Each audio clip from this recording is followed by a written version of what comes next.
Talking about sex hasn't gotten us anywhere. No, not talking about sex is the reason why we aren't going anywhere. If we have more of an education on sexuality, we can actually develop a form of healing. Because a lot of us have disassociated ourselves from sex. The reason why people have these diseases and the reason why people have infidelity and people, cheating, and people having kids outside of marriage and baby mama drama and stuff is because people have a lack of understanding of sex. Well, what's good, everybody? Welcome to the Omnius Podcast. This is episode 88. And I think this is actually pretty 88. We got the double eights going on, infinity. And ironic enough, we're going to be dealing with the divine feminine in this podcast episode. It wasn't intentional. I wasn't really intending on talking about the divine feminine. But because so many people, I have constant new people coming to my platform.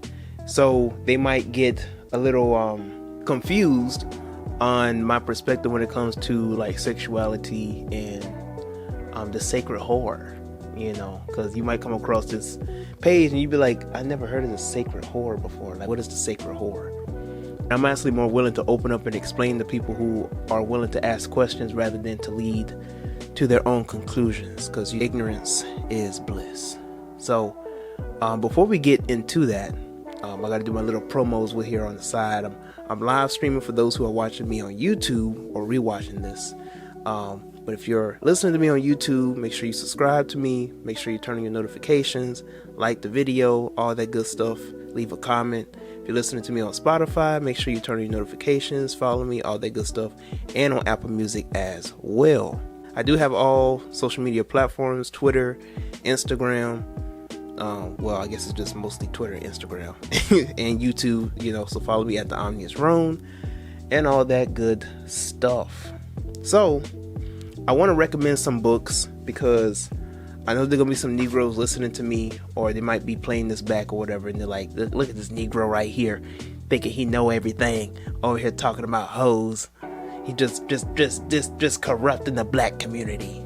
So I want to give just a few books. There are a few books that I'm gonna recommend that I have physically, and then I'm gonna also give you some books that I have up on here.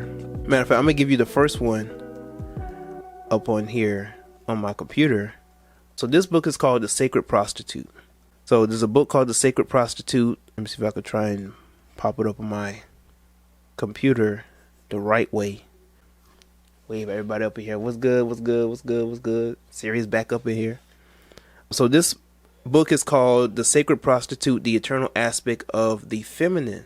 And I'm going to say it again. The Sacred Prostitute, Eternal Aspect of the Feminine.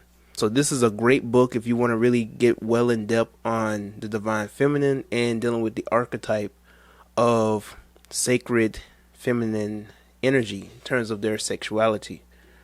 Because when we're dealing with the sacred whore, we are not dealing with an occupation.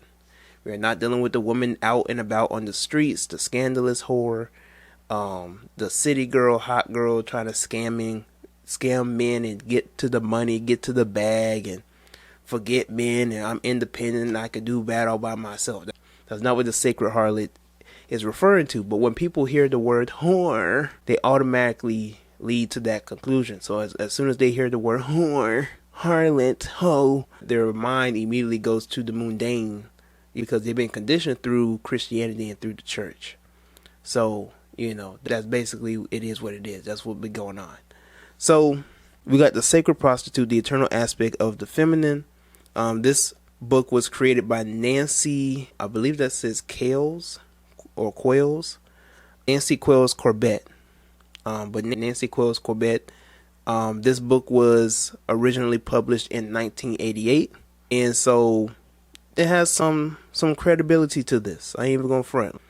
And oddly enough, for those who you might be into the black conscious movement and stuff like that, and y'all might feel a certain type of way about like other sets of people talking about spirituality, have well in-depth knowledge on this information.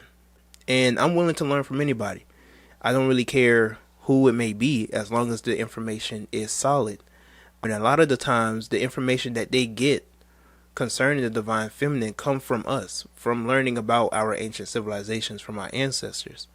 So if they can have well concise information upon the basis of our own spirituality, I'm all for it, and you can learn from these type of books and from these sources, and utilize them and weaponize them for your own advantage, and then you can interpret it to your other people and people who want to know in an Afrocentric way, or in a way that we're going to be able to understand it. And I'm going to read some of the comments from time to time if you're listening to this on the podcast and stuff like that. I'm going to try and do my best not to do that. And for the people who are on my podcast, that's not to ignore you or any type of ways. Just to, if I'm trying to cut up my reels and stuff like that and edit, sometimes it just be hard to try and get to the comments and everything, and trying to edit all that together and things of that nature. So, but I'm gonna read some of the comments and stuff, because I ain't really talking on the aspect of these things. Miss Meowface says many people will turn away from the traumas of a woman, but maybe you're saying treasure that woman and enjoy the benefits of her experience. Well, that's exactly what I'm saying, right? Because and we gonna get to that in a second. Don't you worry. We put a note on that. Matter of fact, I wish I had I'm gonna keep it here. Don't worry. Another book, and I actually have this book. It's called Holy Harlots. I'm gonna show it on my camera over here. Holy Harlots: Femininity, Sexuality, and Black Magic in Brazil. This book was created by Kelly E. Hayes. And so for the people who are watching me on Instagram, if you can try and find a way to screenshot, if you want to screenshot it, whatever the case is, so you can get some books and things of that nature to study up on it, things like that. And then lastly, and there's plenty of books out there, by the way. I want to emphasize that there are plenty of books. These are I'm just really kind of scraping the surface when it concerns books on the divine feminine and femininity and sexuality and things of like that. But my favorite book, and this is where I get most of my information on the sacred harlot and the horror energy. But we have Magdalene Mysteries. Try and focus on it. Magdalene Mysteries, The Left Hand Path of the Feminine Christ. So we have Magdalene Mysteries, The Left Hand Path of the Feminine Christ, and this was created by a husband and wife, Serene and Ezra Bertrand. So Magdalene Mysteries, The Left Hand Path of the Feminine Christ. Now this is like a textbook. Just want to let everybody know, this is like a textbook. It has a lot of information on here, a whole lot of information. And what I love about this book is, as soon as you open the book, it has a black woman as a priestess. So this is a white couple that created this book, and off rip, they already telling you what it is. They're telling you where the origin of this nature of this. And I find it very ironic, or not ironic, I just find it astounding. I made a reel back in 2021 or 2022, and I made a reel saying that when it comes to black women are the forefronters of femininity. That everybody learned how to be feminine and how to be a woman from black women. And ironic enough, it was black men, or I won't even say black men, it was niggas, that were giving me the toughest of times, because they went along with this narrative that black women aren't feminine in this world. They can't be feminine. There's no possible way for the black woman in America to be feminine. And that's a trauma response. It has to be a trauma response. There's no possible way for you to try and come to a conclusion that black women aren't feminine in America. But you wouldn't say that about your mother, you wouldn't say that about your sister, you wouldn't say that about your auntie, you wouldn't say that about your cousins, your nieces and them. But for some reason, you just can't get jiggy with the black woman in America. That's beyond me. But for me, it doesn't matter on all, we'll just say on all landscapes. The black woman is the one who teaches and replicates divine feminine energy. She a walking manifestation, a walking vessel of feminine energy. It just is what it is. That's why everybody wants to try and be like her to start with, not as a way of appropriating, but imitating in a way of what they want to be like in their personal spiritual journey, in their personal lives and stuff like that. So at least that's how I look at it. So give you a little insight on that. But I call a lot of hell from a lot of Negroes when I was telling people, like, there's nobody more feminine and more down to earth than a black woman. It just is what it is. You know, if you have a problem with that, I just highly advise that you get some help expeditiously. Yes. So that's how I truly feel. And that's what I know. So take it up with your mama about that one. Literally. So getting on to the basis of the topic, I want to deal with two different topics. I want to deal with the sacred whore, and I also want to deal with deconstructing Christianity, basically making a part 2 of what I was talking about in my past live stream, which I haven't uploaded yet. I'm still going to be uploading talking about relationships on Instagram and on YouTube and on my podcast on Spotify and Apple Podcasts. So that's coming along. That's episode 86, and then I'm be coming with episode 87. This is episode 88. So this podcast probably won't even be uploaded until maybe next week, maybe in a week and a half and stuff. So it is what it is. But getting to the topic, right? I recently have uploaded on my Instagram about 5 reasons why you should be down with the 304, why you should want to cuff and marry the 304, or how, or why you should, or why the 304 can be turned into a housewife. And of course, it gains a lot of attention because the status quo in society is that you shouldn't invest in the 304. But you want to know what's ironic is that while all these religious, and I'm going to say religious, all these religious, uptight, conscious Negroes that claim they are out of the church are the number one people to judge a woman based upon her past or her pleasures or sexuality and stuff like that, while they can do whatever they want, while they have the privilege and the leverage to have multiple women and practice poly, supposedly practice poly, things of that nature. It just is messy and it's hypocritical. So when it comes to the basis of talking about the divine whore, the divine harlot, like I said before, we're dealing with an archetype. So it varies throughout different women. And women use this energy in different ways.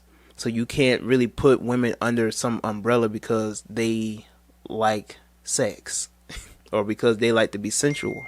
Or let me turn off my notifications. You can't demonize a woman because she likes to have sex or because she has multiple partners or whatever the case is. So when it comes to the divine harlot, we're dealing with energy. So you can be the divine harlot for your husband. You could be the divine harlot for your boyfriend. You could be the divine harlot for your crush or your lover or a particular man or whatever the case is. It doesn't have to be with multiple people. You could be the divine harlot or the divine whore for just one man. You could be the divine harlot virtually. It's gotten to a point in terms of spirituality or in terms of technology where you can be the divine harlot virtually in front of thousands of men and receive love and money and fortune and affection from thousands, hundreds of thousands of men throughout whatever outlet it may be. And, you know, in society, you're going to have these uptight Negroes that are going to tell you that these women are for the streets. These are not women you should invest in. These are women that you shouldn't look to, whatever the case is. And what's ironic is that even in the Bible, there's a story of a prophet where God told the prophet to go and marry the 304. That's the irony. And I believe it's in the book of Hosea, at the first chapter, the very first verse. And if I could look it up and, you know, pull it up on my screen, I believe it was verse 2. I don't think it was verse 1. I think it was verse 2. But I believe it was Hosea, and God told him to go off and marry the harlot, and it was supposed to be like a representation of God having his unification back with Israel. If you look at this from a metaphysical standpoint, Israel is the makeup of your body. Israel is made up of 12 tribes. Your body is made up of 12 zodiacs. So, if you look at it metaphysically, Hosea marrying a 304 or the woman in the streets, and to basically reconcile her to God, or to turn her from being a woman in the streets to being a virtuous woman, and in symbolism of God's relationship with Israel, is basically you getting back in consciousness, you getting back to your higher self type of thing. Anywho, so yeah, in verse 2, the Lord first spoke to Hosea and tells him, go take up a prostitute as your wife and have children. That's literally what it says in the Bible. In verse 2, you would think it's crazy of God to even consider such a thing, but tells you in the Bible, he told Hosea, one of his prophets, and it said, like in verse 1, it said the word of God came to Hosea in the days of Uzziah. And in verse 2, it tells you when the Lord first spoke to Hosea, he told him, go take up a prostitute as your wife and have children. Basically, I want you to turn this 304 into a housewife. And Hosea had a lot of trouble with his wife, who was, all she knew was being a prostitute. Anytime that, they was together, she just go back out to being in the streets. And it was supposed to show like the relationship between God and Israel, like I said before. But you can metaphysically see it as you being back in reconciliation with your higher self. So that type of thing, right? Getting off of that subject, Jesus, if we're going to deal with it from the Gnostic aspect, another book that I will also recommend is Jesus and the Lost Goddess. That's another great book. I've actually read that. I haven't read it in full depth. That's another great book where it emphasizes the divine feminine. It emphasizes on the goddess Sophia, who is Lady Wisdom, that Solomon talks about in Proverbs.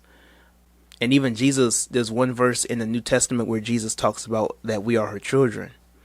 So it emphasizes on that. The Holy Spirit, in one aspect, is the divine feminine, but she's decoded or encoded in the Bible as such, because the Roman Catholics despise divine feminine energy. The Europeans, the Romans, despise their women. They despise divine feminine energy. They despise women to such a point to where I even read in a book once that they only saw their women for reproduction. This is how messed up the European mind was. This is how messed up the Romans were to an extent. They only saw their women for reproduction. Whereas, like, from an Afrocentric standpoint, we loved our women so much, we created monuments, we created songs and hymns and spiritual systems in honor of our women. Whereas for them, they only saw their women for objectification and reproduction. So it only made sense for it to get to that point. Yeah, we see sexuality in different ways, and a lot of us have been conditioned from a Eurocentric standpoint of seeing our women the way that Europeans see their women. And in the sexual aspect, we have demonized sex to such a point to where our women don't even want to be sexual. Some women don't want to be sexual. They want to disassociate themselves from their own sexuality because men and society have made them feel so bad. Their parents, the church has made them feel so bad about just being themselves. And that's what being sexual is. Being sexual is being yourself, because it is a part of your well-being. It is part of your nature to be that. But because of this Eurocentric mindset that we have grasped through the church, we have been demonizing our own power, our own nature.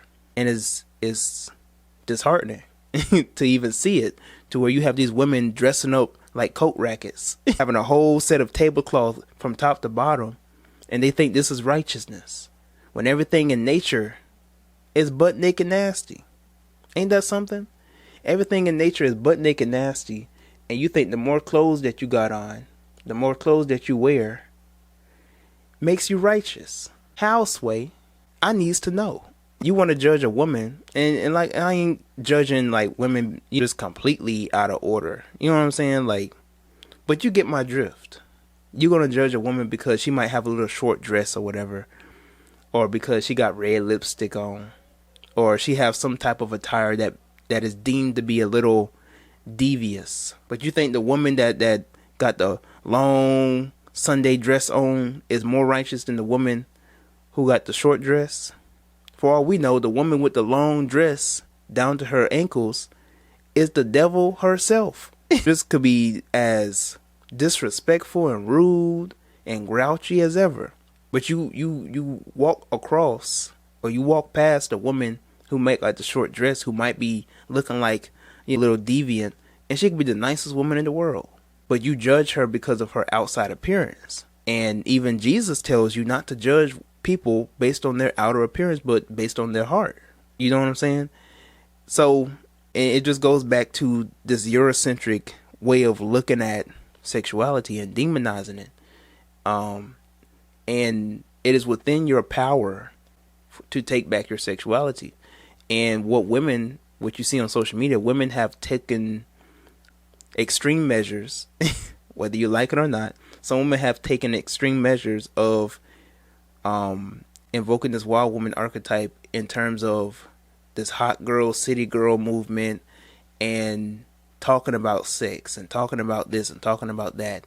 And, you know, the certain clothes that women will wear and certain movements and stuff that they have started to make a point of this. Now, it's not always perfect, but it's to make a statement, to make a point that we are going to take a step in our own sexuality, and we're going to be the ones in control of it. And I've heard some men, you know, I've talked to, you know, some of the homies and things of that nature, and I've heard some men, you know, talk about how when women are out here showing themselves off and everything like that is disrespectful to their body, and they're over sexualizing themselves and yada yada yada yada yada yada yada yada. You know, y'all heard the excuses. At the end of the day, though, it's very ironic because these men love it, and they want their cake and they want to eat it too. Because you hear a man say, "I want a woman that's a lady in the streets and a freak in the sheets." And it's just like, how are you going to try and want a lady to be that peace star for you in the sheets, and she hasn't been out here in the streets yet? She got to be a woman who has been out here in the streets, who have been through the rodeo, you know, been up and down the alley to some extent, if you want your woman to treat you like Miss B Nasty. If you want your woman to treat you like a Pinky or a Jayla Fox.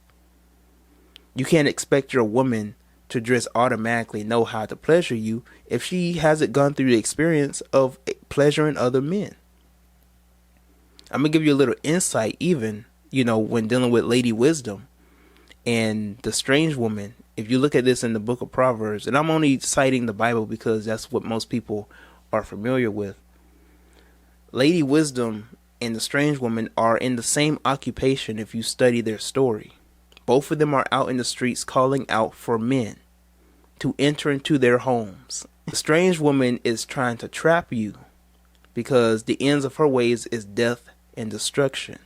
Whereas the Lady Wisdom is trying to nurture you and lead you to your higher self through her pussy.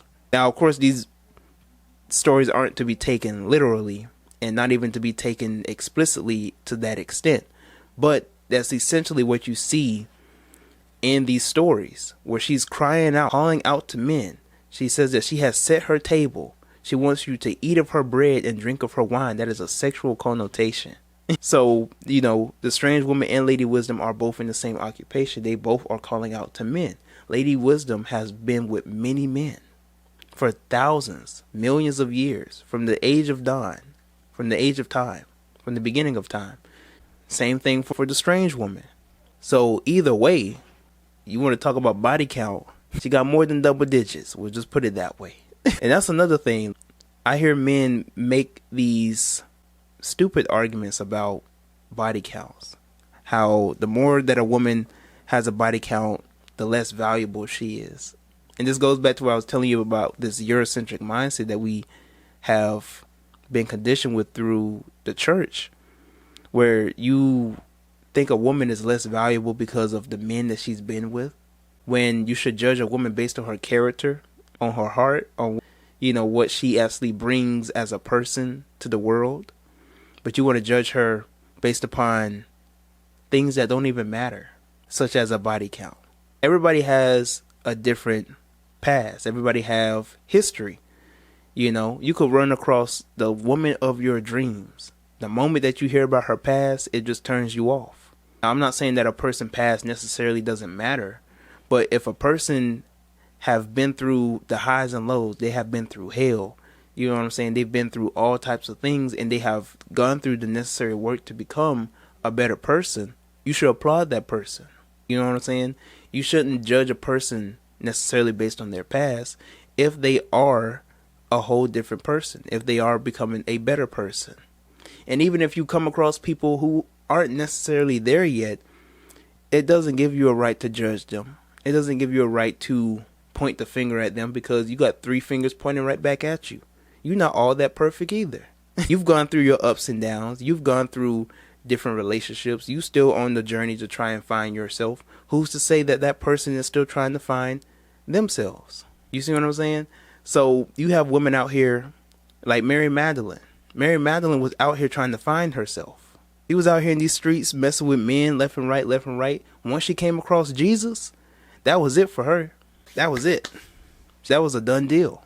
She was for the streets. As soon as he met Jesus, she was for Jesus. And I've heard men, even in my comment section, be like, well, why would you tell men to date and to marry 304s? Because if you date 304s, they're just gonna cheat on you, and I want my children to be my children. I don't want my children to be somebody else's children. And just any type of excuse to, and that's the ego talking, by the way. In men, it's the ego talking to really run them out of really experiencing happiness, because that's the woman that they truly desire. Who is to say that because a woman likes sex, that she somehow doesn't have the capability of being loyal? This one, it goes back to the heart, knowing a woman by her heart. And you can discern a person's spirit and a soul and know a person for who they are. You see what I'm saying?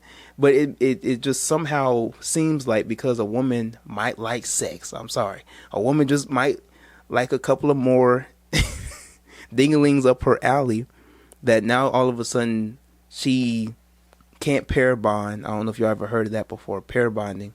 She can't, there's no possible way of her being loyal to a man, because you think that she has such a hyper sex drive that she just has to constantly find some type of pleasure from another man.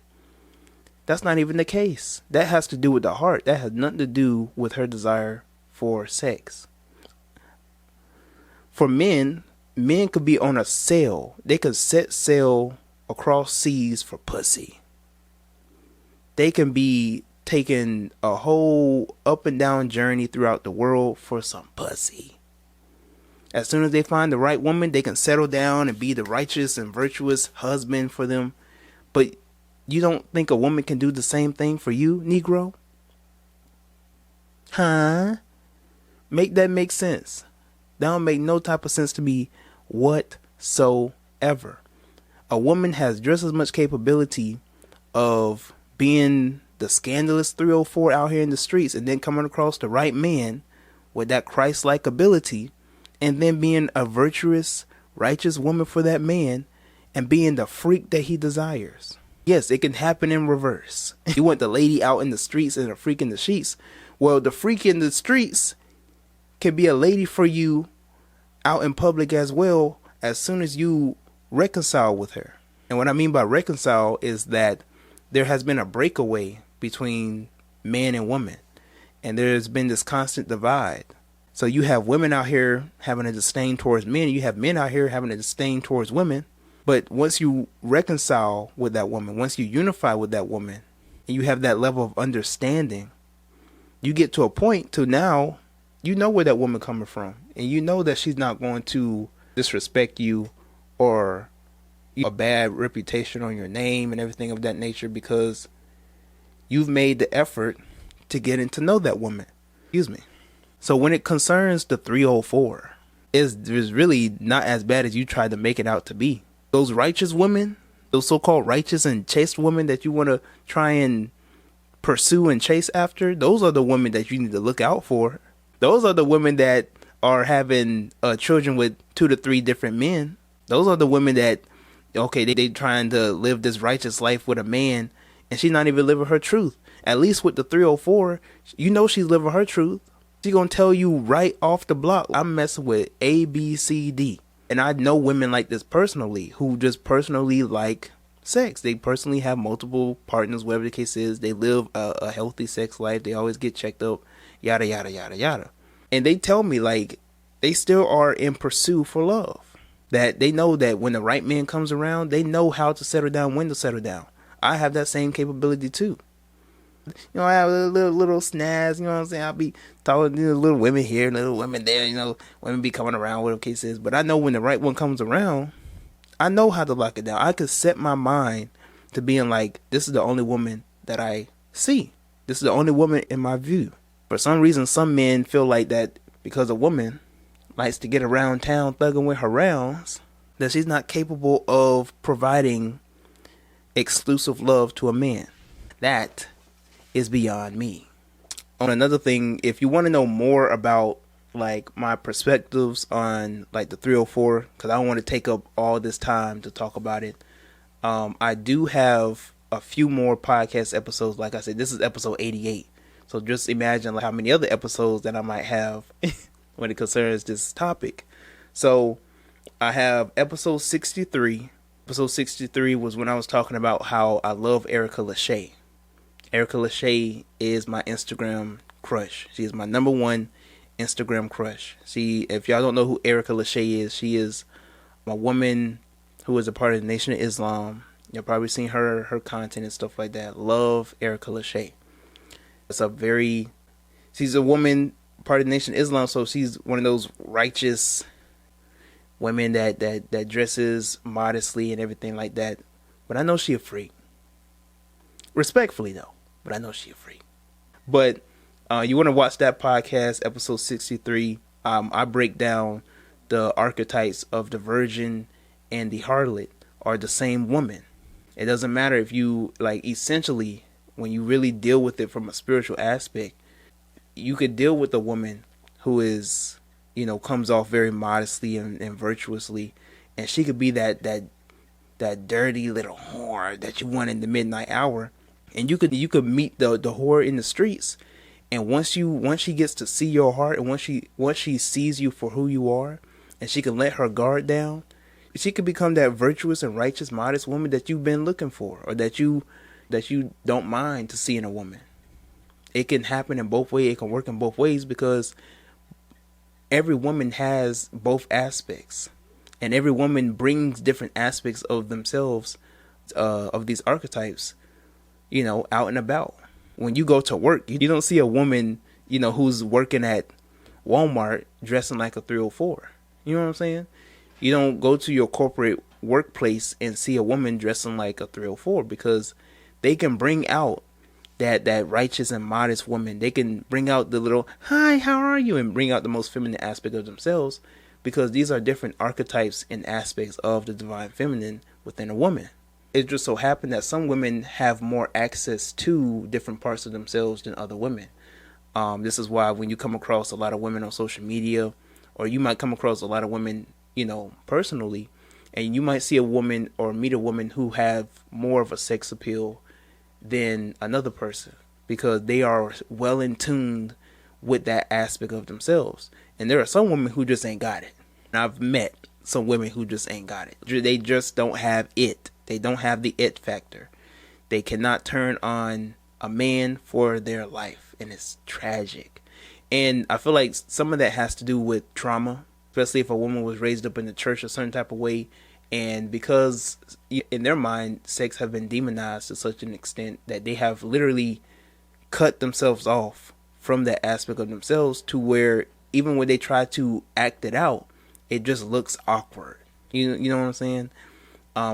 You know, I can't tell you how many women that I have come across and just personally have had conversations with, you know, as I've been preaching and talking about the divine whore and things of that nature, that I've had women tell me, like, I've even felt bad for masturbating.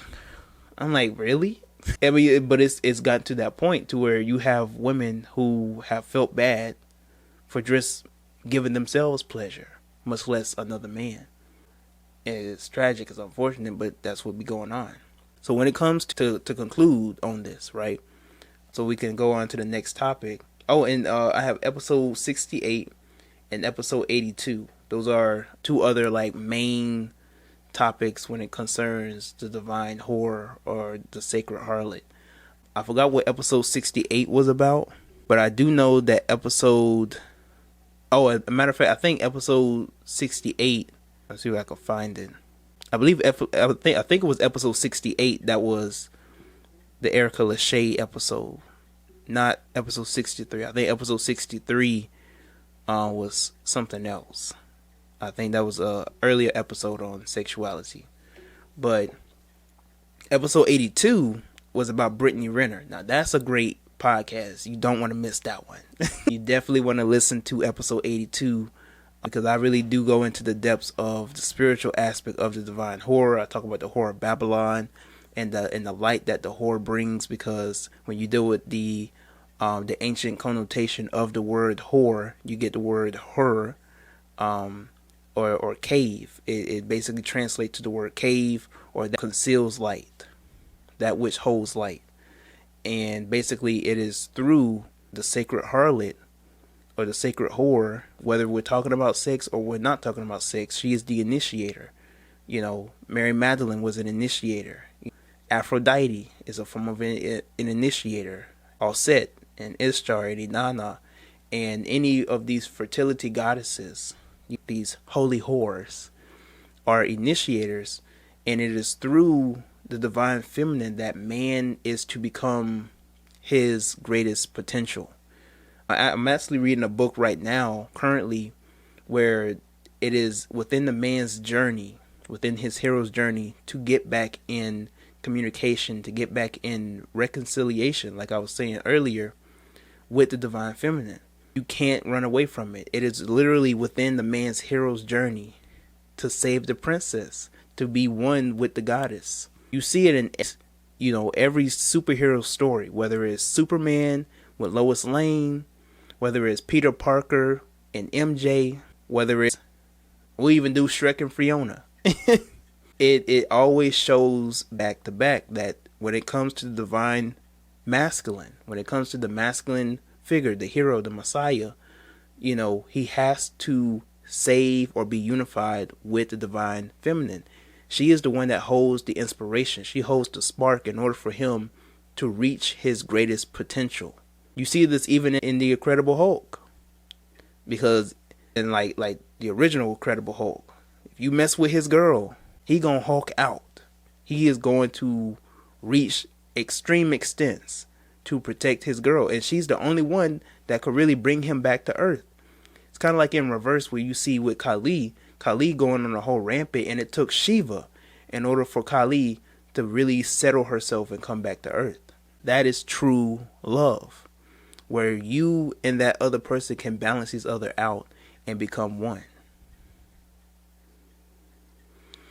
So we'll just put a close to that.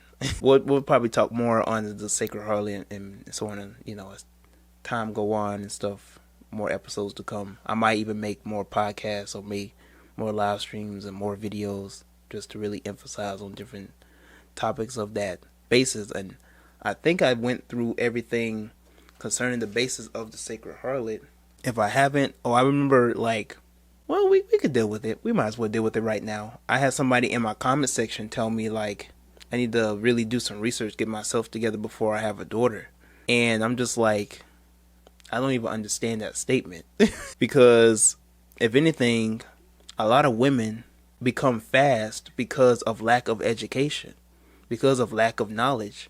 I would rather my daughter have knowledge and education on different archetypes and on spirituality when she's of age, when she gets to a certain point, to where she understands herself, she understands her energy and her character and what type of role that she plays and what to look out for, rather than for me to demonize her and make her feel bad and try and restrict her in terms of expressing herself. And I ain't talking about expressing in terms of like, you know, wearing clothes and stuff and like trying to be some hoochie mama. Like that's, of course, that's a no-go. You know what I'm saying? Like, let's not play stupid. Don't be trying to come at me with some stupid comments of all that type of stuff. But, you know, you showing your daughter what is and what isn't, and you really properly showing her the right way. Now, of course, you already know I ain't nowhere near to having no kids yet. But when that time comes, I want to educate my children, my sons and my daughters, you know, however many that I have, on the basis of those topics, and teach them the right way to do it, or teach them the right way to manage those archetypes and stuff like that. I ain't, you know, like I said, don't come with the foolishness. I ain't talking about like, you know, showing them the way type of thing. But you want to educate your kids on sex. You want to educate your kids, give them, you know, a proper rundown, so that they'll be aware when they come across some parasites, when they come across people who are trying to take advantage of them or manipulate them. You know how many men be out here like manipulating and taking advantage of women? Imagine my daughter, who is well advanced in spirituality, well advanced in occultism, and well advanced in the arts of the left-hand path and the feminine. And she already see through the games that they trying to play on her. And she's like, no, I ain't going for that. And like, she gonna know her value. So she not gonna be out here running wild, running fast. You know what I'm saying? Some of these women, they get pregnant at 15, 16, 17. You know what I'm saying? Like my daughter would be of stature, and her mother would teach her properly as so, because I'm gonna make sure that I find the right woman to be with. It just is what it is, and that's all it's gonna be. But people make it so complicated. Like you can't just think that your children are just going to always listen to you and always obey you. I'm not expecting that. But I was raised up to believe that once you teach a child in the way that they should go, they will never depart. I was raised up to give expectations. You know what I'm saying? I was raised up. I can't speak for my brother, but I was raised up with expectations. I was raised up with a set of rules, a standard.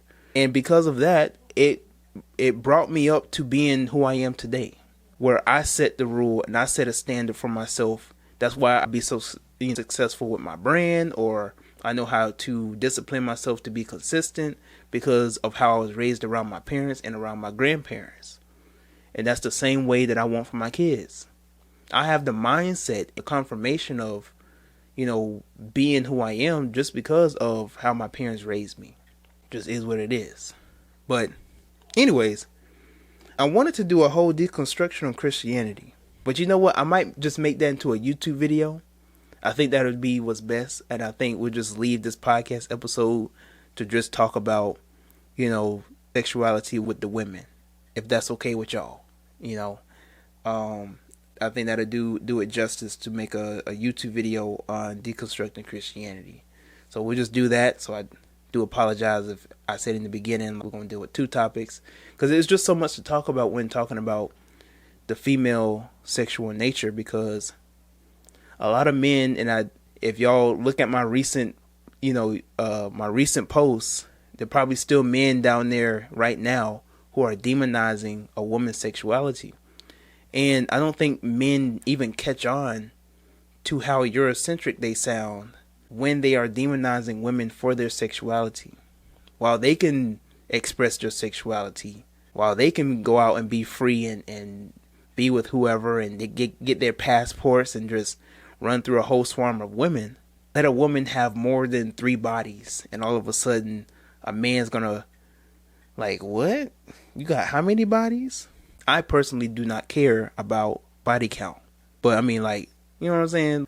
The average woman, if we're dealing with, like, if a woman is consistently dating and everything like that, the average woman at least is going to have somewhere between 10 to 15 bodies. It just is what it is.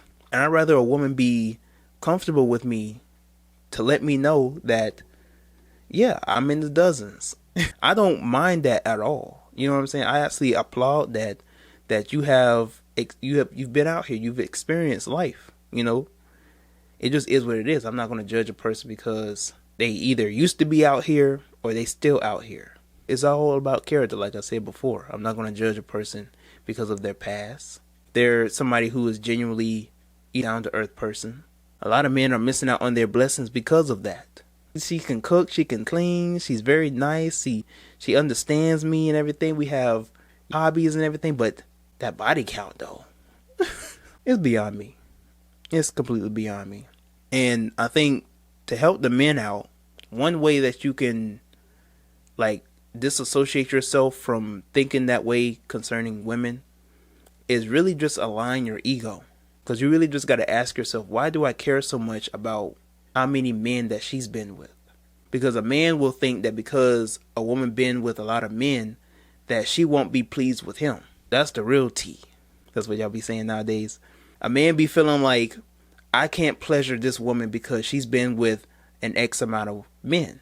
That's not the case at all.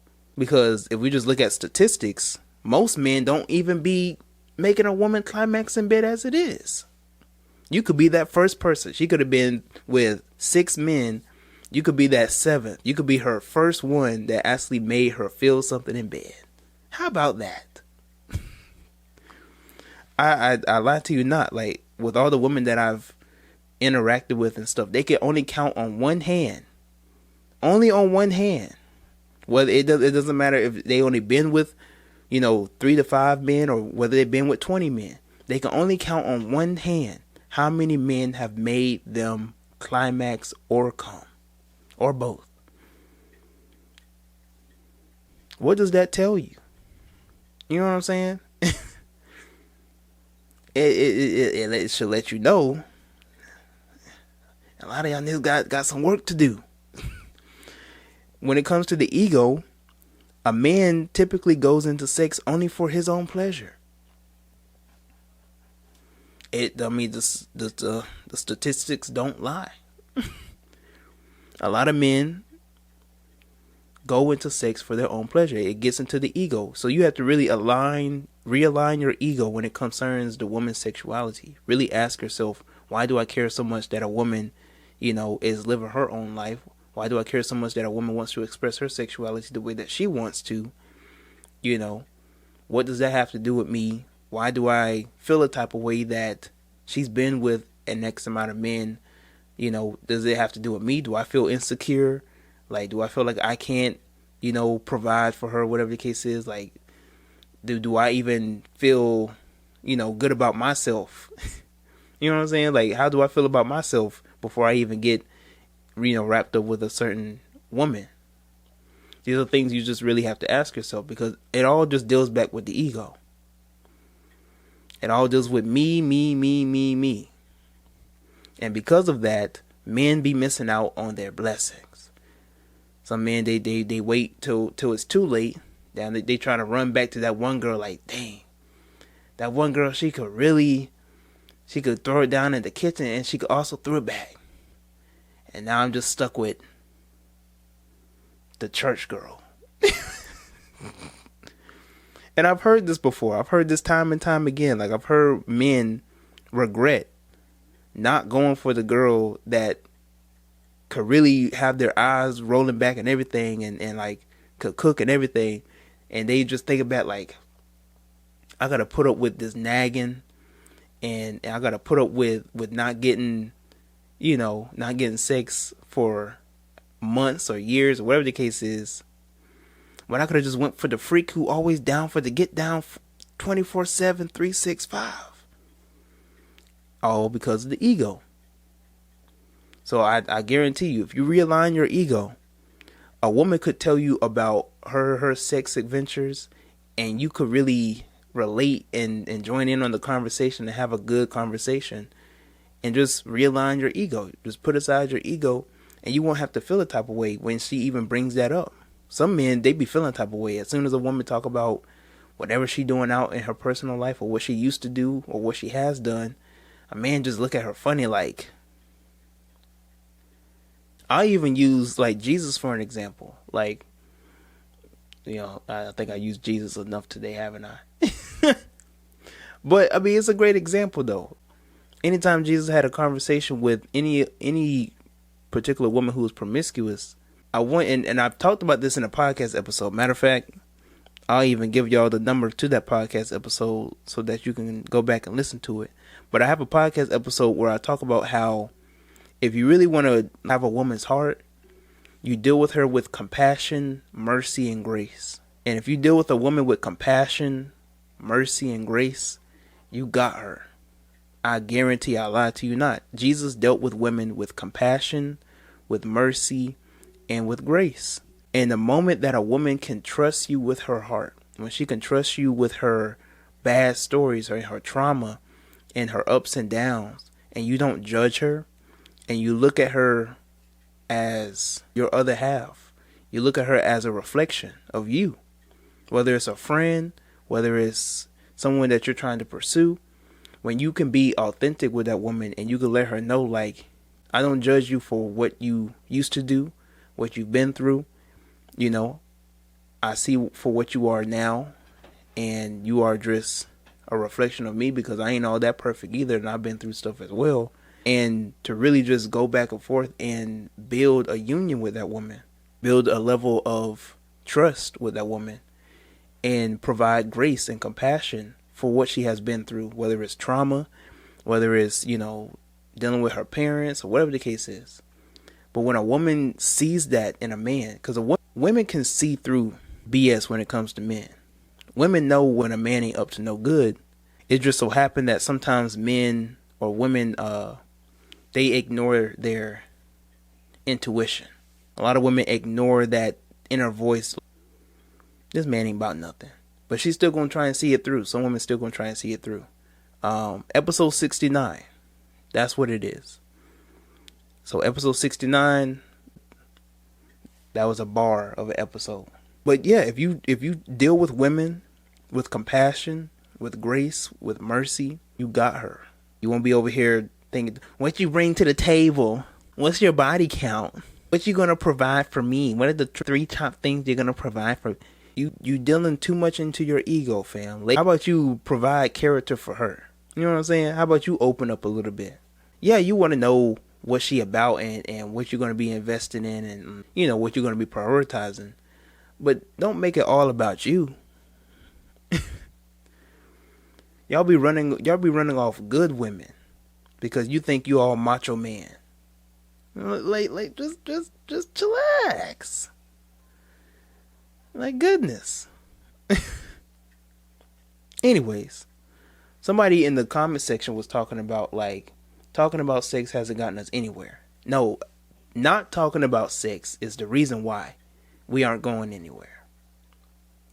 If we have more of an education on sexuality, we can actually develop a form of healing. Because a lot of us have disassociated ourselves from sex. The reason why people have these diseases and the reason why people have infidelity and people, cheating, and people having kids outside of marriage and baby mama drama and stuff is because people have a lack of understanding of sex.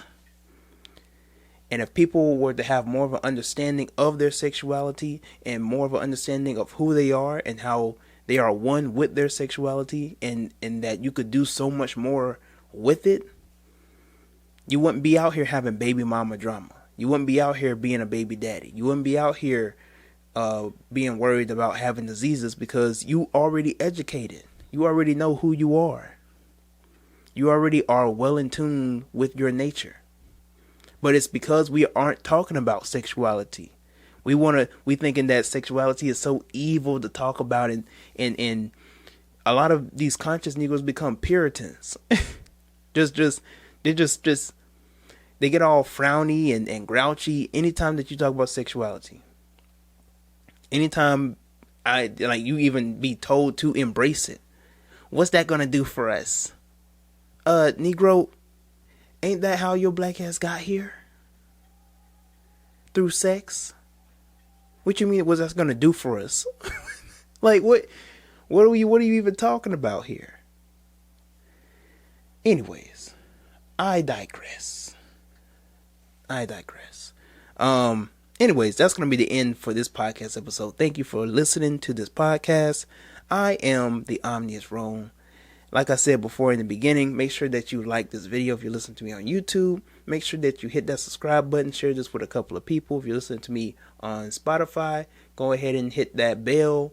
You know what I'm saying? Then you get your notifications and follow me. Also the same thing on Apple Podcasts as well. So hopefully this was a very well put together, well in depth, podcast for you to get a little more information, a little more insight concerning the female sexual nature, the male ego concerning female sexual nature, and why it's demonized, And let me also say this as a closing, and I've talked about this in one of my other podcast episodes too, that sex is more than just a sacred act. Sex can be utilized for anything that you put your mind to. People weaponize sex. Sex sells. People use sex as a manipulation tactic. People use sex as to make love. People use sex as communication. People use sex for a lot of things. But it's more than just a sacred act. To just, restrict it to just being a sacred act in terms of soul ties and energy exchange is not doing it justice. It's not doing the complexity of sex justice. Sex is what you make it out to be and however you utilize sex to be. I just wanted to say that. All right. Anyways, till next time. We out.